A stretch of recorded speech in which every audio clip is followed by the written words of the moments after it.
don't think that men are less vulnerable. I think that they really lack a space to show that vulnerability. When you're feeling away, I feel like you should say it right then and there.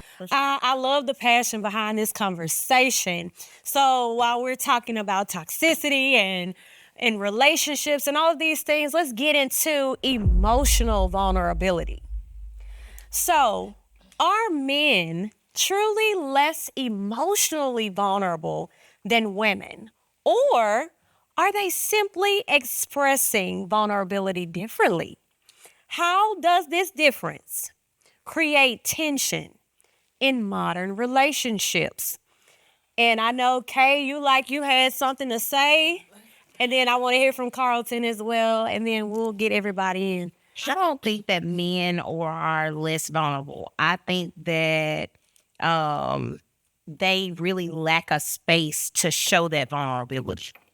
I don't think that everything is a safe space, especially for our Black men, to be vulnerable. Because they'll be walking around on soft, and then next thing you know, you talking about, oh, you need a little gummy worm. Now they feel some type of way. But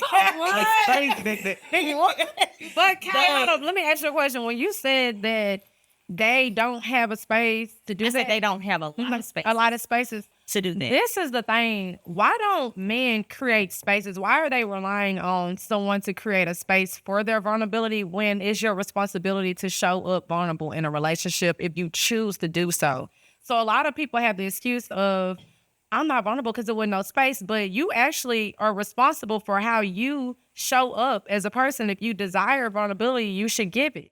Okay, Carlton. We are responsible for our own space to be able to live in that, right? Right. We go silent. We solution-based. We are internally fixing it. You feel left out. How is that partnership going to work? Communication to me. Why am I communicating if I'm creating my own space? Because communication, even if you're creating your own space, you communicate, hey, I need my own space. Let me work these things out to deal. Everyone has to self-regulate, whether you have co-regulation where you regulate with your partner, you teach your children to co-regulate because children don't know how to regulate, so you co-regulate with them. You teach them how to self-regulate. In a relationship, no, I'm not. I'm explaining it. So in a relationship, you have to self-regulate regardless because no one is going to calm you. I can't go in your body and calm you down. It's not so about you communicate, hey, babe, I need some space and I need time to go over my emotions and have my time to myself. So communication is necessary because it's going to happen anyways. You have to deal with your own internal regulation. Communication has been there to where, again, first and foremost, if I'm creating my own space, that means that I feel like you're incapable. So that means that I have to do it myself. I communicate that, which deems isolation. If the isolation happens, how are you going to deal with that? Why is someone incapable? What are they? Because there are a lot of women that can't go through and handle corrective criticism. So that means that if the space of vulnerability to talk about what you are. Hey, if I have a problem with you and I'm bringing it to you, conflict resolution, but you don't like how it's presented, right? Mm-hmm. I navigated to the safe space to come to you the best of my abilities. You shunned away from it.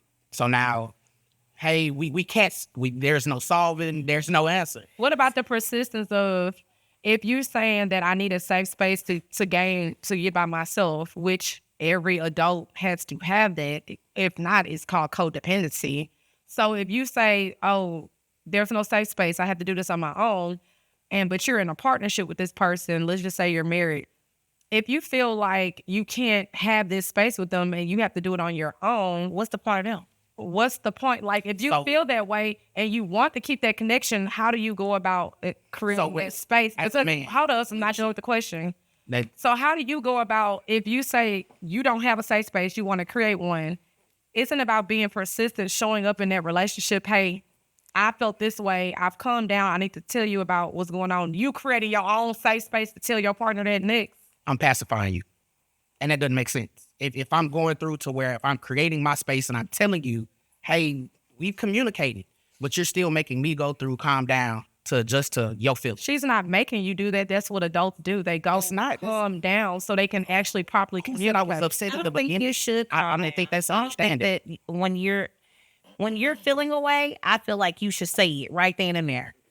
But what if you need to calm down because now you finna start saying everything you really don't feel? Well, that's something that you I'm should talking about conflict, self-soothing. yeah, that's something you should self-regulate because That's what I'm saying. Calm down. Go to yourself. shouldn't be something Because we're supposed to be respectfully communicating, right? you don't always have to respectfully communicate because that's not I agree that Transparency. I feel like if you and your partner argue a little bit, that's okay with y'all. But when it gets nasty, you know you need to go. you need to go back to your corners. Yeah. But I don't think And that's that- self-soothing. But the But that's- difference between it, if we're looking at men, we not the first person to Y'all be shut down emotional. mostly.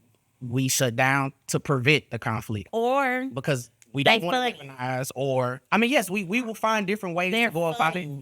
a lot of men who are not vulnerable tell a lot of jokes and Oh, say that's- stuff, and it's Lighthearted. yes, Passive. yes. It's